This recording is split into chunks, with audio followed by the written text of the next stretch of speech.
நீங்க weight loss பண்ணும்பொழுது உங்களுடைய மெட்டபாலிசம் கம்மியா இருக்கிறதுனால உங்களுடைய வெயிட் லாஸ்ல ஸ்ட்ரகிள் வருது அப்படின்னா நான் சொல்ற இந்த 3 விஷயத்த கண்டிப்பா நீங்க ஃபாலோ பண்ணுங்க. ஃபர்ஸ்ட் பாத்தீங்க அப்படின்னா புரோட்டீன் வந்து நீங்க அதிகமா எடுத்துக்கணும். புரோட்டீன் வந்து அதிகமா நீங்க எடுக்கும் பொழுது அதை டைஜஸ்ட் பண்றதுக்காக நம்ம உடம்பு வந்து அதிகமான எனர்ஜியை செலவு பண்ணும். ஸோ இதை தான் நம்ம தெர்மிக் எஃபெக்ட் ஆஃப் ஃபுட் அப்படின்னு சொல்வோம். ஸோ லெகியூம்ஸ், பன்னீர், ஃபிஷ்ஷு, எக்ஸு, ஸோ இந்த மாதிரி ஃபுட்டை நீங்கள் சூஸ் பண்ணி எடுக்கிறது நல்லது.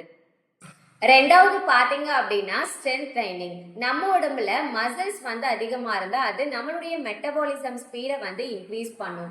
ஸோ வாரத்தில் 3-4 நாள் வந்து ஸ்ட்ரென்த் ட்ரைனிங் பண்ணுறது நல்லது.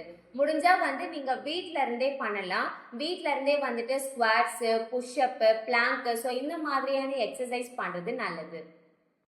தேர்டு பார்த்தீங்கன்னா தண்ணி வந்து கரெக்டாக குடிக்கணும். கிரீன் டீ வந்து குடிக்கணும். ஸோ நீங்கள் தண்ணி கரெக்டாக குடிக்கும் பொழுது அது உங்களுடைய மெட்டபாலிசமை ஆக்டிவாக வச்சுருக்கும். நீங்கள் green tea, black tea, so இந்த மாதிரி குடிக்கும் பொழுது உங்களுடைய மெட்டபாலிசமை டெம்பரவரியாக பூஸ்ட் பண்ணுறதுக்கு இது ரொம்ப யூஸ்ஃபுல்லாக இருக்கும்.